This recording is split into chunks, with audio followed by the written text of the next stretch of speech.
సహోదరులందరికీ యేసుక్రీస్తు నామంలో వందనాలు. మనందరికీ తండ్రి అయిన దేవునికి స్తుతులు, స్తోత్రములు, కృతజ్ఞతాస్తుతులు చెల్లించుచున్నాను. ప్రియులారా, మనము పరిశుద్ధ గ్రంథము నుండి అనేకమైన అంశాలు పరిశీలిస్తూ వస్తున్నాం. అందులో నేడు మనము పాత నిబంధనను ఎవరు అనుసరించాలి, క్రొత్త నిబంధనను ఎవరు అనుసరించాలి అన్న అంశాన్ని పరిశీలించే ప్రయత్నం చేద్దాం. అయితే ధర్మశాస్త్రము అనే ఈ శీర్షికలో మనము గత 4-5 వారాలుగా కొన్ని పాఠాలు పరిశీలిస్తున్నాము. అందులో ఈరోజు ఈ అంశాన్ని ఆ శీర్షికలో పరిశీలించే ప్రయత్నం చేద్దాం. అయితే ఈ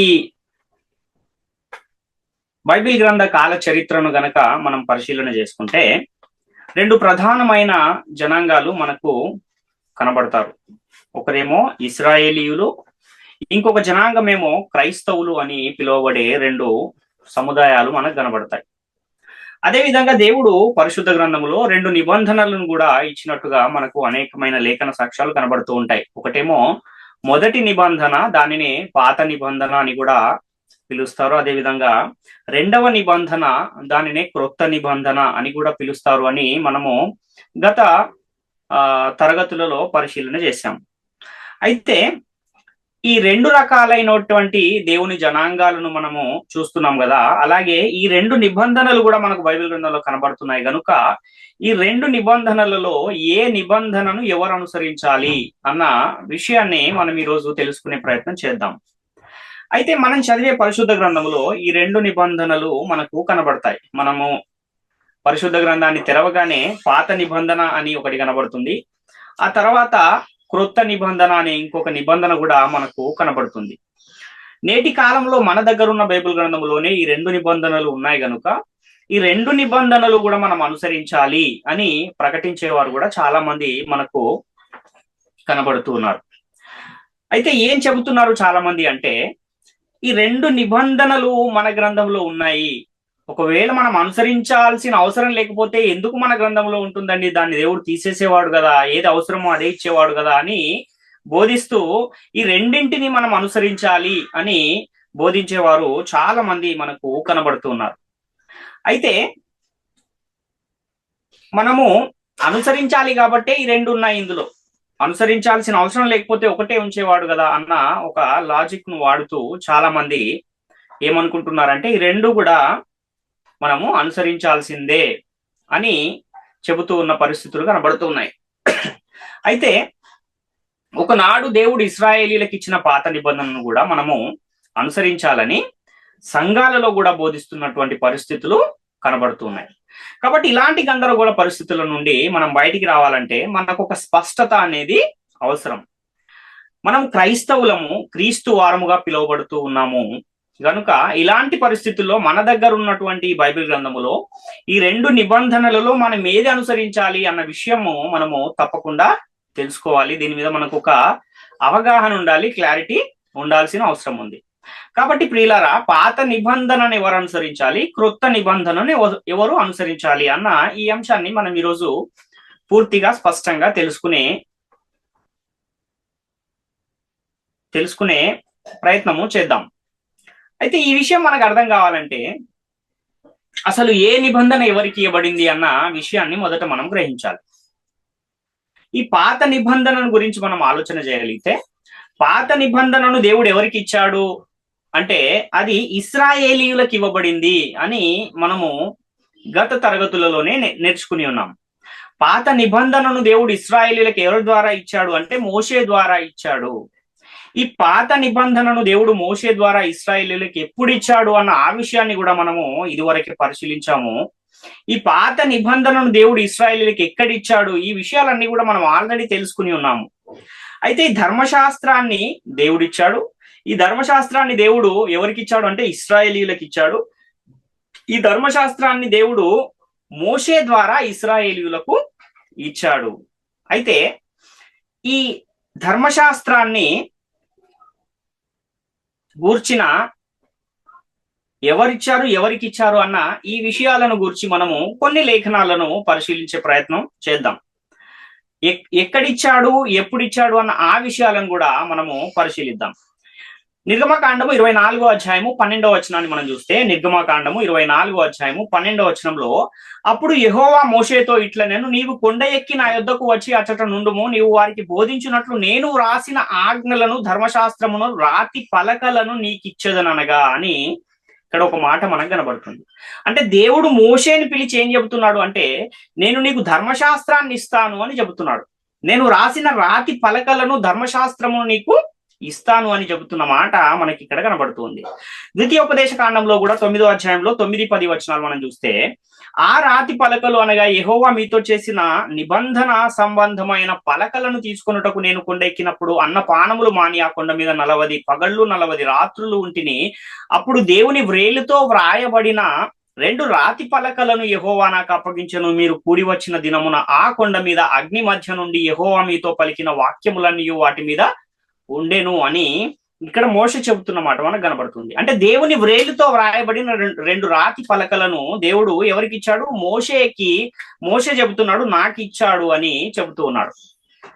ఎందుకు మోషేకు ఆ నిబంధన వాక్యాలు రాసి దేవుడు ఇస్తున్నాడు అంటే, ఇశ్రాయేలీయులకి వాక్యాలన్నీ చెప్పి వాటిని అనుసరించి జీవించాలని మోషే ద్వారా దేవుడు ఇశ్రాయేలీయులకు వ్రాసి ఇచ్చిన రాతి పలకలు అని మనం ఇక్కడ గ్రహించాల్సిన అవసరం ఉంది.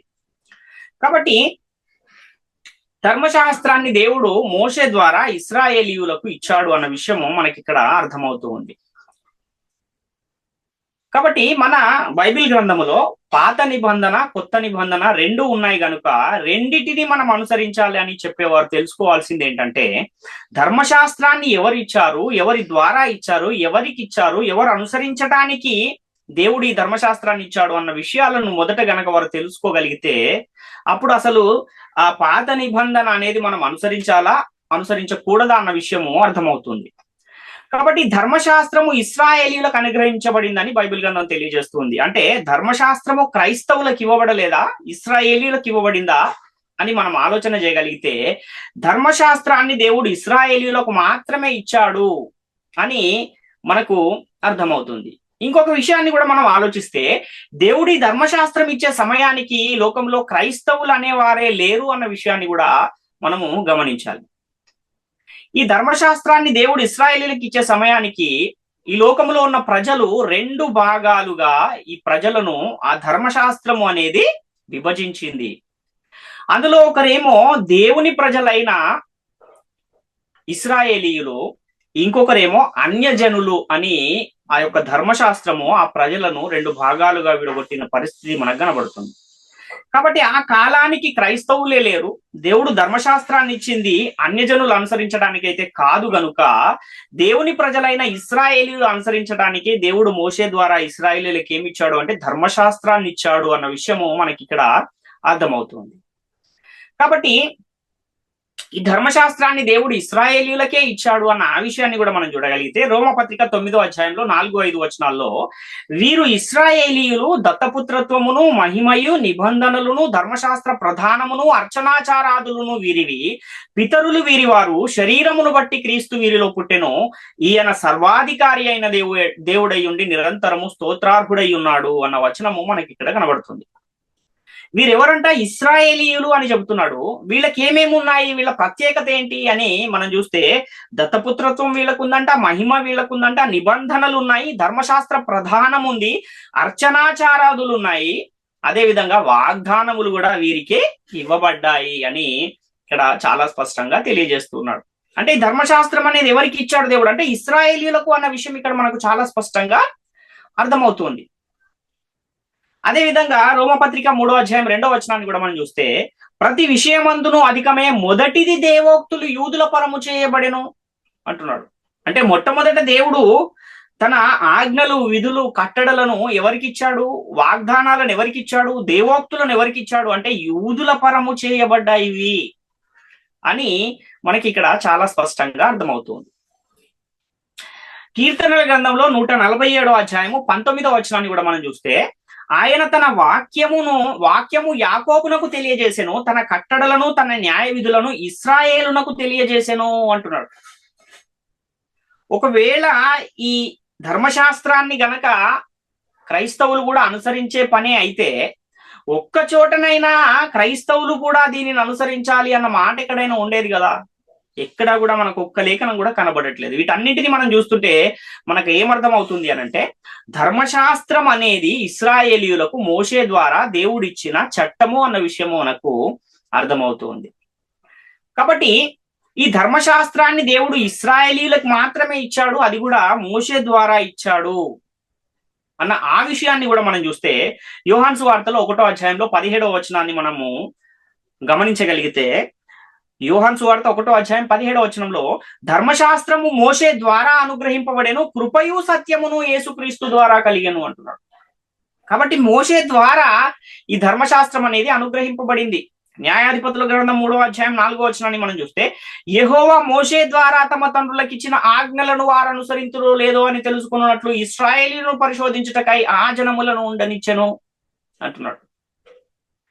మొదటి రాజుల గ్రంథము 58వ అధ్యాయం 53వ వచనాన్ని కూడా మనం చూడగలిగితే, మొదటి రాజుల గ్రంథము 8వ అధ్యాయం 53వ వచనంలో, ప్రభువా యెహోవా, నీవు మా పితరులను ఐగుప్తులో నుండి రప్పించినప్పుడు నీవు నీ దాసుడైన మోషే ద్వారా ప్రమాణం ఇచ్చినట్లు నీ స్వాస్థ్యమగునట్లు లోకమందున జనులందరిలో నుండి వారిని ప్రత్యేకించితివి కదా అంటున్నాడు.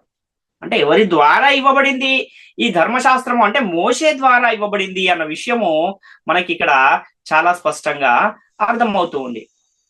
2వ దినవృత్తాంతాల గ్రంథము 14వ అధ్యాయము 4వ వచనాన్ని కూడా మనం చూస్తే, వారి పితరుల దేవుడైన యెహోవాను ఆశ్రయించుటకును ధర్మశాస్త్రమును బట్టి విధిని బట్టి క్రియలు జరిగించుటకును యూదా వారికి ఆజ్ఞాపించెను అని ఇక్కడ మనం చూస్తూ ఉన్నాం. అంటే ఈ ధర్మశాస్త్రము గాని ఈ విధులు గాని దేవుడు ఎవరు జరిగించడానికి ఇచ్చాడంటే ఇశ్రాయేలీయులు అన్న విషయము మనకు అర్థమవుతుంది. కాబట్టి దేవుడు ఇశ్రాయేలీయులకు ఇచ్చిన ధర్మశాస్త్రాన్ని ఎవరి ద్వారా ఇచ్చాడు అంటే మోషే ద్వారా ఇచ్చాడు అని మనకు చాలా స్పష్టంగా కనబడుతూ ఉంది. ఇంకొక విషయాన్ని కూడా మనం ఆలోచించగలిగితే, మోషే ద్వారా దేవుడు ఇశ్రాయేలీయులకు ఇచ్చిన ఈ ధర్మశాస్త్రాన్ని ఎప్పుడు ఇచ్చాడు అన్న ఆ విషయాన్ని కూడా మనము పరిశీలన చేస్తే,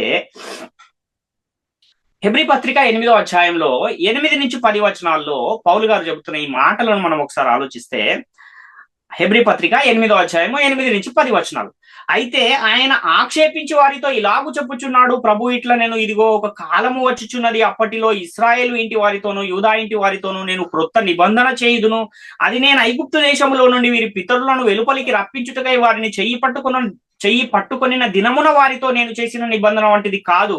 ఏమనగా వారు నా నిబంధనలో నిలువలేదు గనుక నేను వారిని అలక్ష్యము చేసి తిని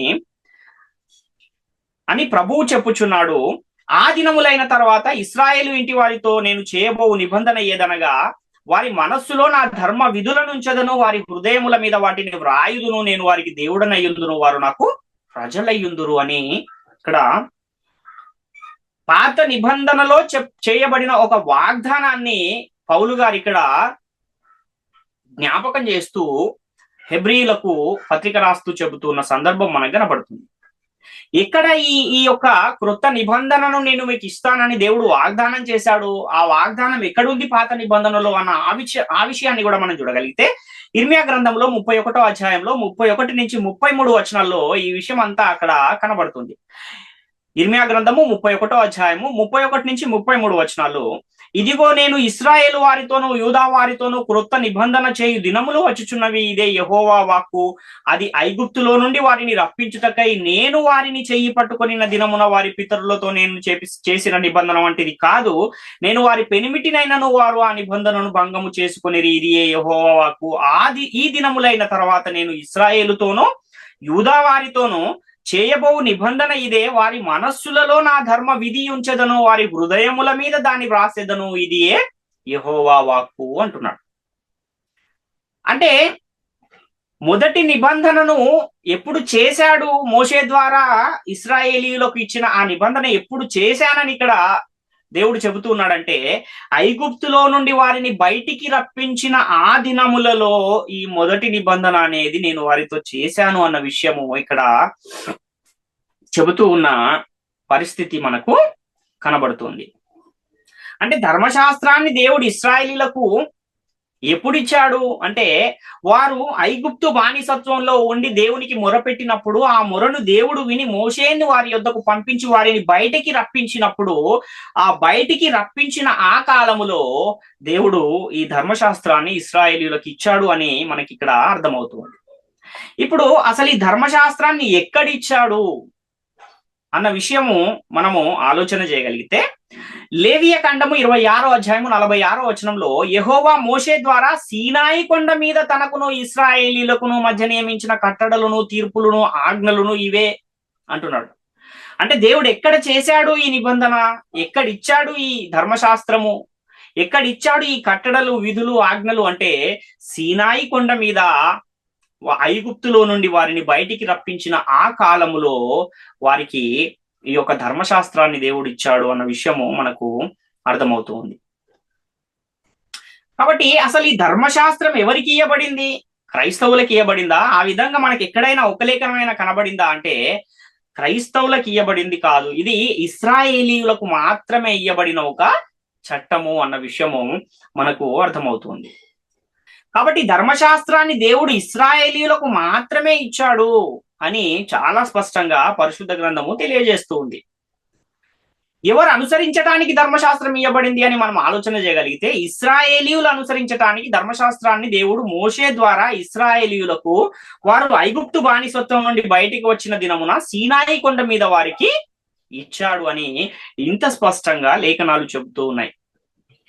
ఇంత స్పష్టమైన లేఖనాలు ఉన్నా కూడా ఇంకా మాకు ధర్మశాస్త్రం అనేది అమల్లో ఉంది అని క్రైస్తవులు కూడా నేటి కాలంలో చెప్పడం అనేది అది ఎంత మాత్రము సరైనది కాదు అన్న విషయము ఒకసారి గమనించాలి ప్రియులారా. అపవాది కూడా ఏం చేస్తున్నాడంటే వాక్యాన్ని కలిపి చెరిపి తన పరిచారకులకు, నీతి పరిచారకుల వేషము ధరింపజేసి ఆ కలిపి చెరపబడిన వాక్యాన్ని ప్రకటింపజేస్తూ అనేకులను ఏం చేస్తున్నాడంటే నీతి మార్గం నుంచి తప్పించే ప్రయత్నం చేస్తూ ఉన్న పరిస్థితులు కనబడుతూ ఉన్నాయి.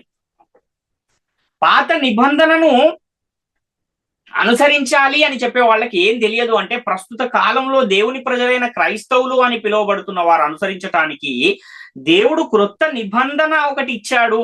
క్రొత్త నిబంధన అనేది ఒకటి ఉంది. ఆ నిబంధనలో ఉన్న ఆజ్ఞలను మనం అనుసరించాలి అని వీళ్ళకి అర్థం కాలేదు.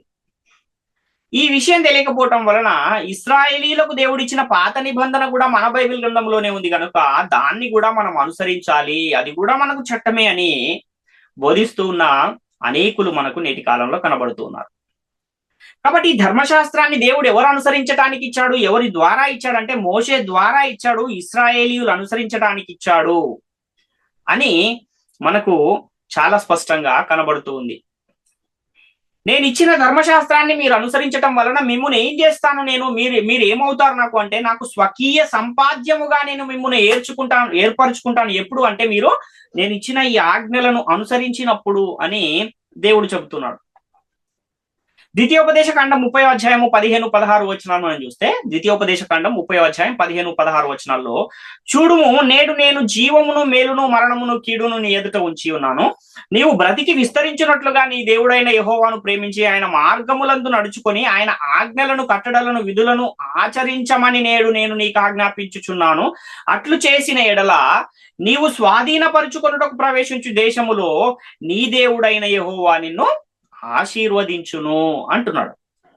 అంటే నీవు ఆశీర్వదింపబడాలి అంటే ఏం చేయాలి? నేను నీకు ఇచ్చిన ఆజ్ఞలను, కట్టడలను, విధులను గైకొని నీవు జీవించాలి, అనుసరించి నీవు జీవించాలి అని చెబుతున్నాడు.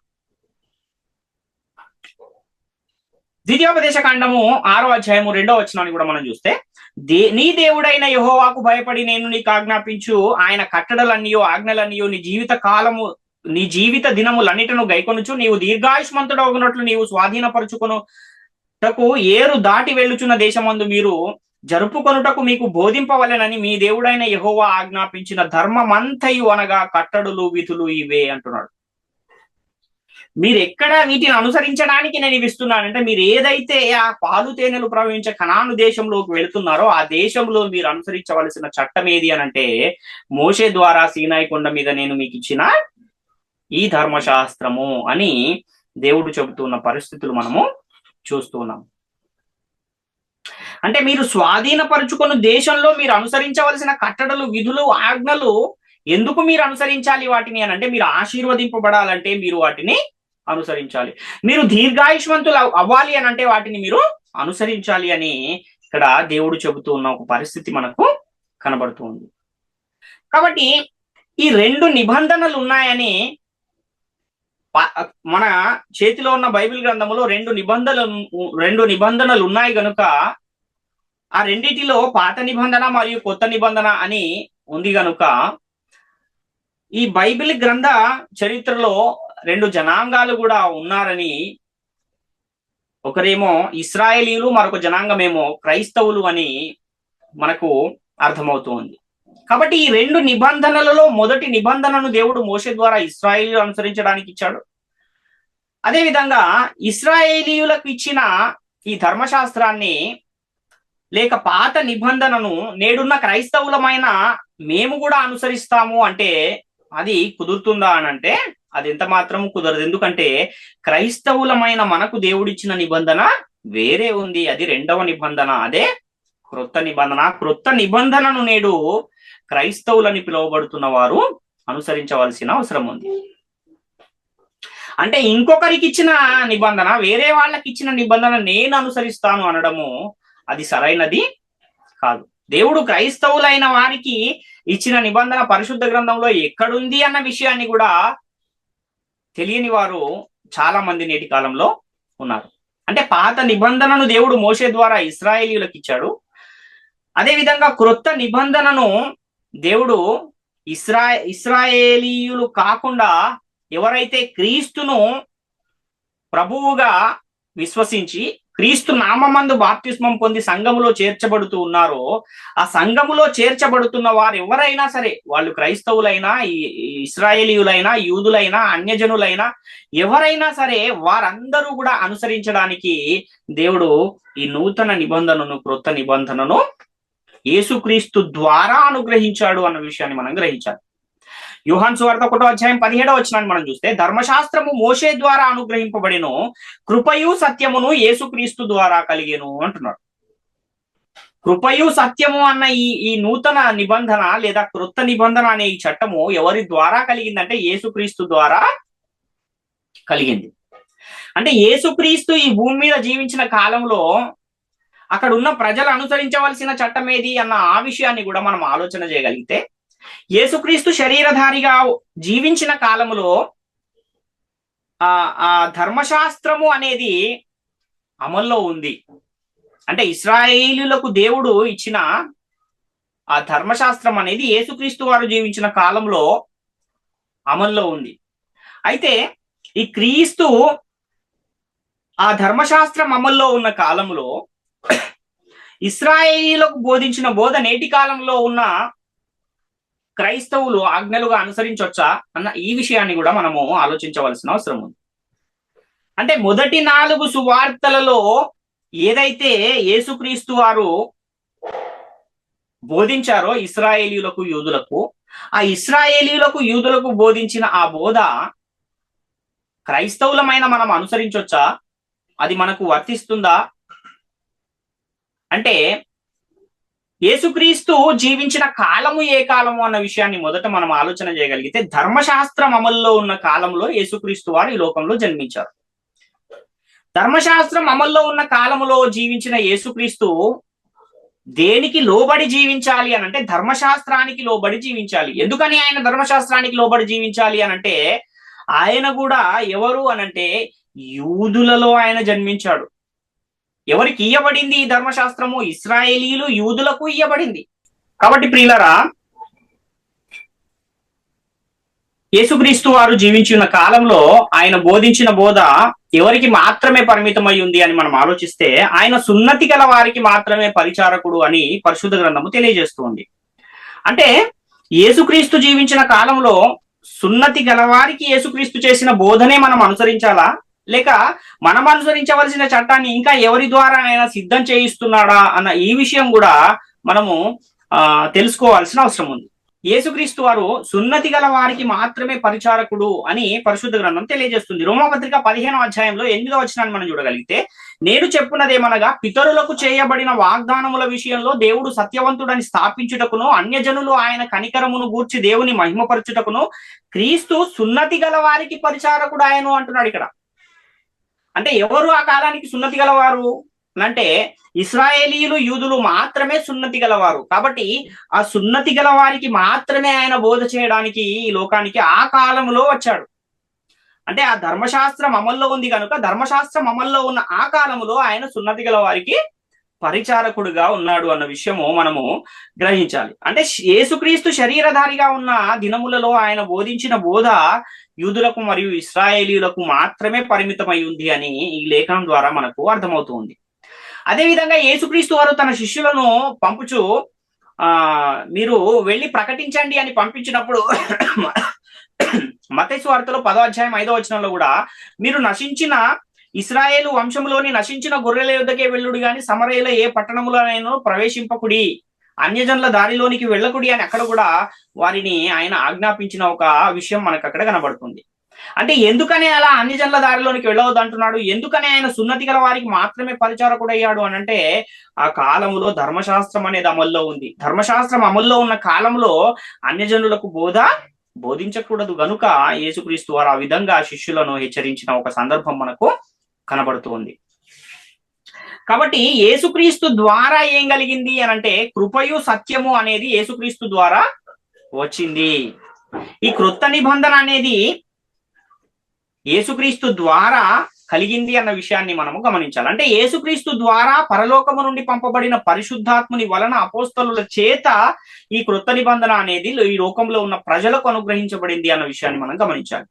అందుకే యేసుక్రీస్తు వారు ఏం చెబుతున్నారంటే, నేను మీకు చెప్పవలసిన సంగతులు ఇంకా చాలా ఉన్నాయి, కానీ ఇప్పుడు మీరు వాటిని ఏం చేయలేరు, సహించలేరు కనుక నేను పరలోకానికి వెళ్ళి తండ్రి యొద్ద నుండి ఆదరణకర్తను మీ యొద్దకు పంపుతాను, ఆయన వచ్చి మిమ్మును సర్వసత్యంలోనికి నడిపిస్తాడు అని యోహాను సువార్తలో 16వ అధ్యాయంలో 12 నుంచి మనం చూడగలిగితే, నేను మీతో చెప్పవలసినవి ఇంకను అనేక సంగతులు కలవు కానీ ఇప్పుడు మీరు వాటిని సహింపలేరు. అయితే ఆయన అనగా సత్యస్వరూపి అయిన ఆత్మ వచ్చినప్పుడు మిమ్మల్ని సర్వసత్యములోనికి నడిపించును. ఆయన తనంతట తానే ఏమి బోధింపక వేటిని వినునో వాటిని బోధించి సంభవింపబో సంగతులను మీకు తెలియజేయును. ఆయన నా వాటిలోనివి తీసుకుని మీకు తెలియజేయను కనుక నన్ను మహిమపరచును. తండ్రికి కలిగినవన్నీ నావి, అందుచేత ఆయన నా వాటిలోనివి తీసుకుని మీకు తెలియజేయనని నేను చెప్పి తిని అంటున్నాడు. అంటే ఇప్పుడు చెప్పడానికి అవకాశం లేదు, ఎందుకంటే ఇప్పుడు మీరు వాటిని సహించే పరిస్థితుల్లో లేరు.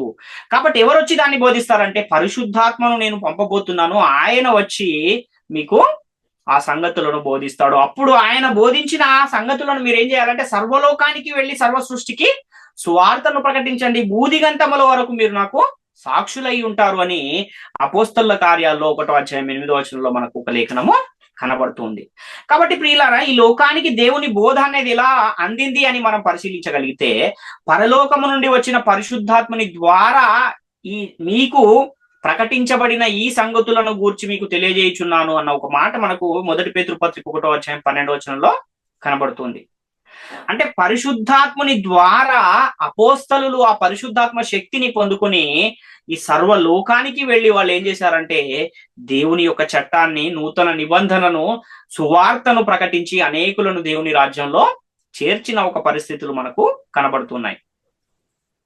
కాబట్టి క్రొత్త నిబంధనను ఎవరు అనుసరించాలి అనే ఈ ప్రశ్న కూడా మనం వేసుకుని దాన్ని పరిశీలించగలిగితే, ఈ క్రొత్త నిబంధనను ఎవరు అనుసరించాలి? ఇశ్రాయేలీయులు అనుసరించాలా? ఈ క్రొత్త నిబంధనలు లేకపోతే అన్యజనులు అనుసరించాలా? లేక ఈ క్రొత్త నిబంధనను ఎవరు అనుసరించాలి? క్రైస్తవులు అనుసరించాలా? ఈ క్రొత్త నిబంధనను లోకంలో ఉన్న ప్రజలందరూ అనుసరించాలా? ఎవరు అనుసరించాలి?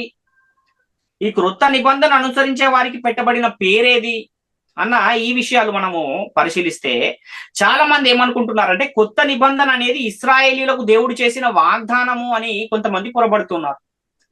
అంటే ఇర్మియా గ్రంథములో ఏదైతే మనం ఒక లేఖనాన్ని చూసామో, ఇర్మియా గ్రంథం 31వ అధ్యాయంలో 31 నుంచి 33 వచనాల్లో, ఇదిగో నేను ఇశ్రాయేలు వారితోను యూదా వారితోను క్రొత్త నిబంధన చేయు దినములు వచ్చుచున్నవి, ఇదే యెహోవా వాక్కు అంటున్నాడు. అంటే నేను ఒక పాత నిబంధన వాళ్ళకి చేశాను కానీ వాళ్ళు దానిలో నిలవలేదు కనుక నేను ఒక క్రొత్త నిబంధన ఎవరితో చేయబోతున్నాను?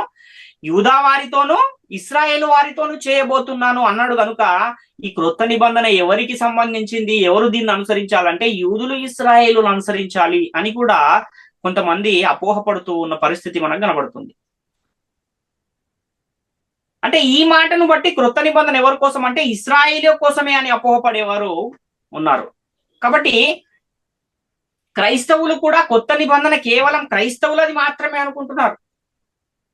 ఒకసారి మనం ఆలోచన చేయగలిగితే ఈ క్రొత్త నిబంధన అనేది ఎవరు అనుసరించడానికి యేసుక్రీస్తు ద్వారా ఇవ్వబడింది అంటే పరిశుద్ధాత్ముని ద్వారా అపోస్తలుల చేత ఈ క్రొత్త నిబంధన అనేది యేసుక్రీస్తు వారు ప్రకటింపజేశారు అన్న విషయాన్ని మనం గమనించాలి. ఈ క్రొత్త నిబంధన అనేది ఇశ్రాయేలీయులకు మాత్రమే ఇవ్వబడింది కాదు, అలాగని క్రైస్తవులకు మాత్రమే ఇవ్వబడింది కూడా కాదు.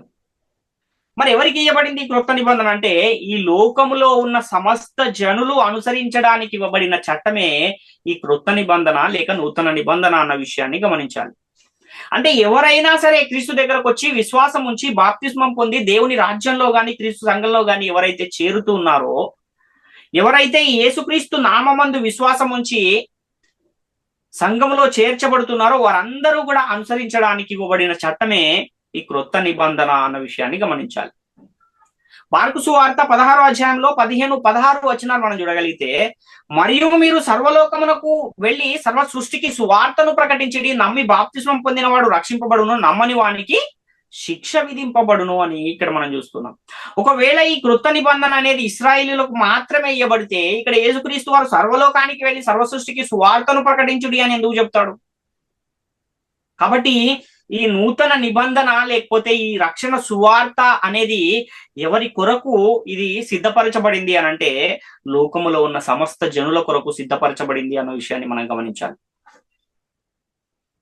అంటే యేసుక్రీస్తు ధర్మశాస్త్రానికి లోబడి ఉన్న కాలంలో మాత్రము శిష్యులను ప్రకటించుటకు పంపుచు మీరు అన్యజనుల దారిలోనికి వెళ్ళకుడి, సమరయుల ఏ పట్టణంలోనైనా ప్రవేశింపకుడి గాని నశించిన ఇశ్రాయేలీయుల యొద్దకే వెళ్ళుడని చెప్పిన యేసుక్రీస్తు వారు ఈ క్రీస్తు శిలువ మరణ సమాధి పునరుత్థానం తర్వాత అదే శిష్యులతో ఏం చెబుతున్నాడంటే మీరు సర్వలోకమునకు వెళ్ళి సర్వ సృష్టికి సువార్తను ప్రకటించుడి అని చెబుతున్నాడు. అంటే యేసుక్రీస్తు చేత పంపబడిన పరిశుద్ధాత్ముని ద్వారా అపోస్తలులు చేసిన ఈ బోధ అనగా ఈ క్రొత్త నిబంధన ఈ లోకములో ఉన్న సర్వజనులకు ప్రకటించమని చెబుతున్నాడు అన్న విషయాన్ని మనం గమనించాలి. అంటే ఈ క్రొత్త నిబంధనను ఇశ్రాయేలీలతో చేస్తానని చెప్పాడు కాబట్టి ఇది కేవలం ఇశ్రాయేలీలకు మాత్రమే ఇవ్వబడింది అనడం కరెక్ట్ కాదు. అలాగే క్రైస్తవులు కూడా కొత్త నిబంధన మాకు మాత్రమే ఇవ్వబడింది అనడం కూడా అది కరెక్ట్ కాదు. కాబట్టి నేటి కాలంలో బైబిల్ గ్రంథములో ఉన్న ఈ నూతన నిబంధన అనేది ఈ లోకములో ఉన్న సమస్త జనుల నిమిత్తము చేయబడిన నిబంధన అన్న విషయాన్ని మనము గమనించాల్సిన అవసరం ఉంది ప్రియులారా.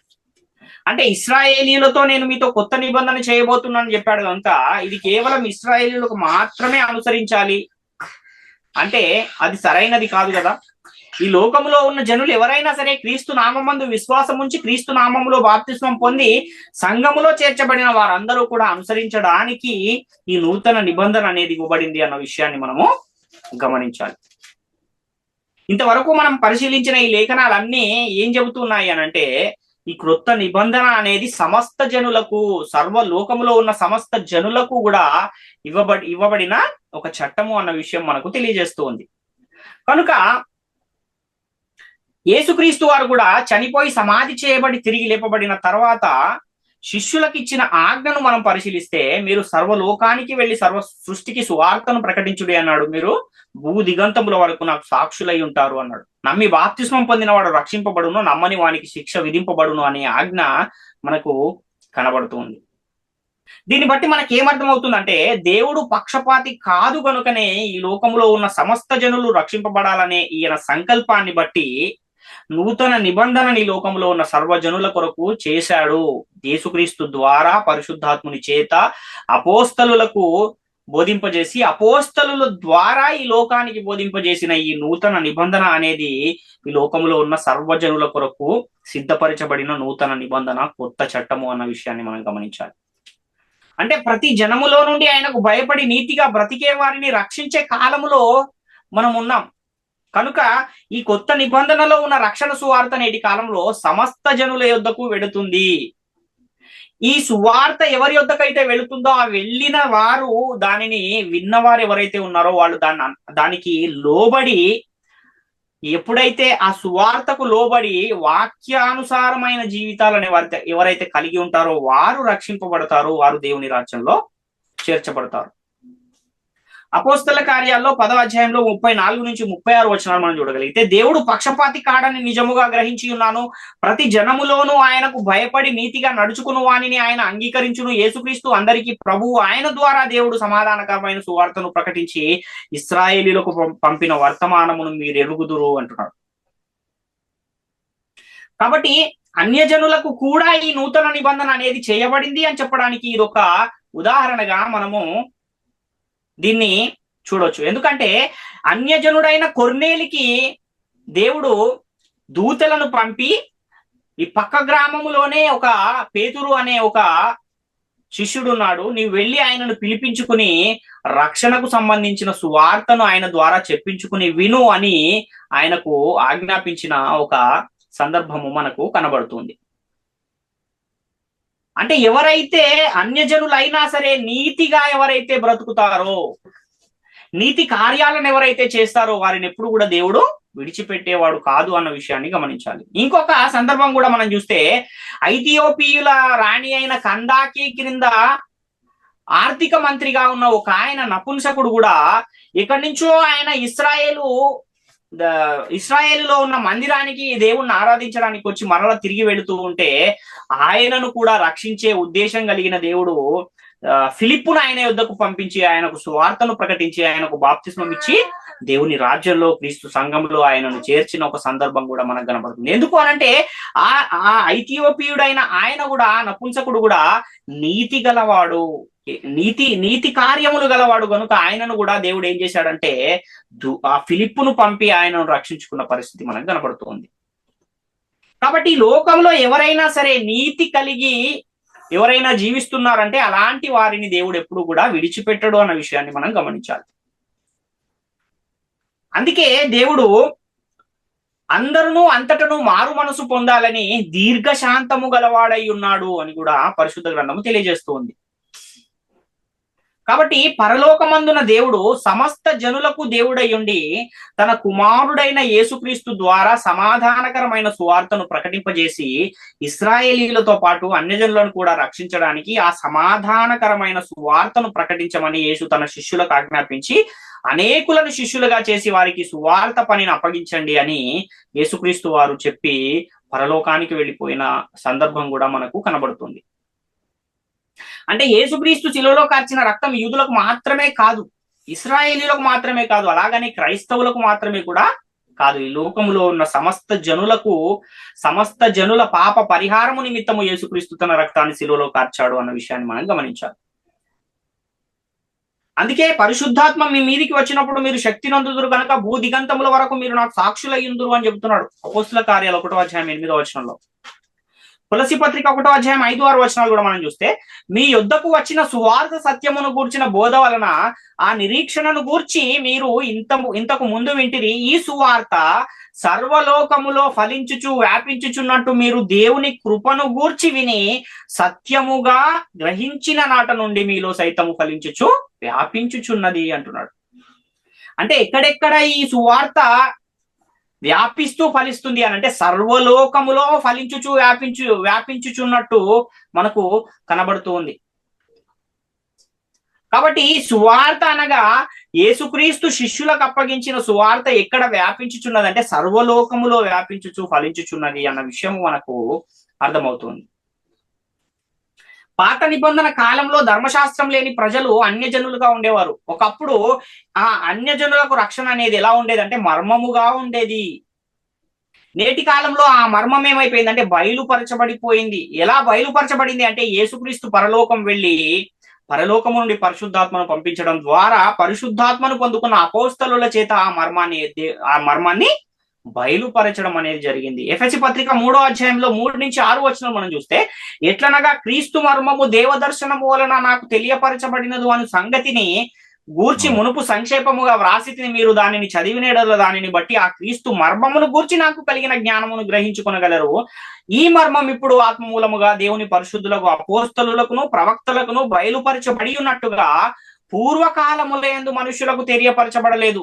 ఈ మర్మం ఏదనగా, అన్యజనులు సువార్త వలన క్రీస్తు యేసునందు యూదులతో పాటు సమాన వారసులను, ఒక శరీరమందలి సాటి అవయవములను వాగ్దానములో పాలివారు అయి ఉన్నారు అనున్నది అంటున్నాడు. అంటే పూర్వకాలము ఈ మర్మం అనేది ఎవరికి కూడా తెలియపరచబడలేదంట. క్రీస్తు అపోస్తలులకు అది బయలుపరచబడింది. ఏంటి ఆ మర్మము అనంటే, అన్యజనులు కూడా యూదులతో పాటు సమాన వారసులు, ఒక శరీరమందలి సాటి అవయవములు, వాగ్దానములో పాలివారు అన్న ఈ విషయము మర్మముగా ఉంది పాత నిబంధన కాలము. ఎప్పుడైతే యేసుక్రీస్తు యొక్క శిష్యులు సువార్త ప్రకటనలో సర్వలోకానికి వెళ్ళి సువార్తను ప్రకటిస్తున్నారో అప్పుడు ఈ యొక్క విషయం అనేది బయలుపరచబడింది అన్న విషయము మనం ఇక్కడ గ్రహించాలి. కాబట్టి క్రైస్తవులుగా ఉన్నటువంటి మనము అనుసరించవలసిన చట్టం ఎక్కడుంది, ఎవరి ద్వారా అనుగ్రహించబడింది అనంటే, యేసుక్రీస్తు ద్వారా పరిశుద్ధాత్మని పొందుకున్న అపోస్తలుల చేత అనుగ్రహించబడిన ఈ కొత్త చట్టము పరిశుద్ధ గ్రంథములో ఉంది. ఎక్కడుంది ఈ పరిశుద్ధ గ్రంథములు అంటే, అపోస్తలుల కార్యముల గ్రంథము మొదలుకుని యూదా పత్రిక వరకు ఉన్న ఆ పుస్తకాలన్నీ కూడా నూతన నిబంధన, నూతన చట్టము, క్రొత్త నిబంధన అన్న విషయాన్ని మనం గమనించాలి. దానినే నేడు క్రైస్తవులుగా సంఘములో చేర్చబడుతున్న ప్రతి ఒక్కరు కూడా అనుసరించాలి. పరిశుద్ధాత్ముని పొందుకున్న అపోస్తలుల బోధ ఎప్పుడు ప్రారంభమైంది అని అంటే, పెంతకొస్తు పండగ దినాన మేడగదిలో అగ్ని నాలుకలుగా విభాగింపబడిన పరిశుద్ధాత్మ అపోస్తలుల మీద వ్రాలగా వారు ఆత్మవశులై బోధించడం ఎప్పుడైతే మొదలు పెట్టారో అప్పటి నుంచి ఈ నూతన నిబంధన అనేది ప్రారంభమైంది. ఆ మొదటి ప్రసంగంలోనే 3000 మంది సంఘములో చేర్చబడిన ఒక పరిస్థితి కూడా మనకు కనబడుతుంది. ఈ విషయాలు ఏమీ తెలియని కొంతమంది పాత నిబంధనలో ఇశ్రాయేలీలకు దేవుడిచ్చిన ధర్మశాస్త్రాన్ని కూడా సంఘాలలో బోధిస్తూ ఆ ధర్మశాస్త్రాన్ని కూడా మనం అనుసరించాలి అని చెబుతున్నారు. అంటే పాత నిబంధనలు లేక ధర్మశాస్త్రాన్ని ఎవరు అనుసరించాలని పరిశుద్ధ గ్రంథం తెలియజేస్తుంది అని అంటే, అది ఇశ్రాయేలీయులకు మోషే ద్వారా దేవుడిచ్చాడు అన్న విషయము మనకు అర్థమవుతుంది. ఇశ్రాయేలీయులకు దేవుడిచ్చిన ధర్మశాస్త్రాన్ని ఆ దేవుడు వాళ్ళకి ఇచ్చే ఆ సమయానికి ఇశ్రాయేలీయులు దేవుని ప్రజలుగా ఉన్నారు. నేటి కాలంలో యేసుక్రీస్తు ద్వారా అనుగ్రహించబడిన కొత్త నిబంధనను ఎవరు అనుసరించాలి అన్న ఆ విషయాన్ని కూడా మనం ఆలోచిస్తే, ఈ లోకములో ఉన్న సమస్త జనులకు ఇయ్యబడిన చట్టమే ఈ క్రొత్త నిబంధన. ఎవరైతే సువార్తను విని నమ్మి బాప్తిస్మం పొంది సంఘములో చేర్చబడుతూ ఉన్నారో వారందరూ కూడా అనుసరించడానికే అపోస్తలుల ద్వారా ప్రకటించబడిన ఈ చట్టమే కొత్త నిబంధన, నూతన నిబంధన అన్న విషయాన్ని మనము గమనించాలి. కాబట్టి క్రొత్త నిబంధనను అనుసరించు వారిని ఏమంటారు అనంటే, వారిని క్రైస్తవులు అని పిలుస్తుంది పరిశుద్ధ గ్రంథం. మొట్టమొదట అంతియొకయలో శిష్యులు క్రైస్తవులు అనబడిరి అన్న లేఖనం మనకు కనబడుతుంది అపోస్తల కార్యాల్లో. కాబట్టి క్రొత్త నిబంధనను అనుసరిస్తున్న క్రైస్తవులు ఎలా ఉండాలి అంటే, క్రీస్తును ధరించుకున్న వారై ఉండాలి, క్రీస్తును పోలి నడుచుకున్న వారై ఉండాలి. ఒకనాడున్న జనాంగము ఇశ్రాయేలీయులైతే నేటి కాలములో క్రొత్త నిబంధనను అనుసరిస్తున్న క్రైస్తవులు దేవుని జనాంగముగా ఉన్నారు అన్న విషయం మనం గమనించాలి. అంటే ఈ లోకములో ఉన్నటువంటి సర్వజనులకు ఇవ్వబడిన చట్టమే ఈ క్రొత్త నిబంధన, నూతన నిబంధన, కృపయు సత్యము అన్న విషయాన్ని మనము గమనించాలి. కాబట్టి పాత నిబంధన లేక ధర్మశాస్త్రము ఇశ్రాయేలీయులకు ఇవ్వబడింది కనుక దాన్ని ఇశ్రాయేలీయులు మాత్రమే అనుసరించాలి. కానీ క్రొత్త నిబంధనను దేవుడు ఈ లోకములో ఉన్న సర్వజనులకు ఇచ్చాడు కనుక ఎవరైతే యేసుక్రీస్తును తన సొంత రక్షకునిగా, ప్రభువుగా, దేవుని కుమారునిగా ఒప్పుకుని యేసుక్రీస్తు నామములో ఎవరైతే బాప్తిస్మాన్ని పొంది సంఘములో చేర్చబడుతున్నారో వారందరూ కూడా అనుసరించడానికి దేవుడిచ్చిన ఈ చట్టమే క్రొత్త నిబంధన. దానిని నేడున్న ప్రతి ఒక్కరు కూడా అనుసరించాలి అన్న విషయం మనకు చాలా స్పష్టంగా అర్థమవుతోంది. కాబట్టి ప్రియులారా, ప్రాముఖ్యమైన ఈ విషయాలన్నీ కూడా ప్రతి ఒక్కరు గమనించి గ్రహించి దేవుని కృపకు పాత్రులుగా ఉండాలని మిమ్మల్ని అందరినీ వేడుకొని నా మాటలు ముగిస్తున్నాను. అందరికీ వందనాలు.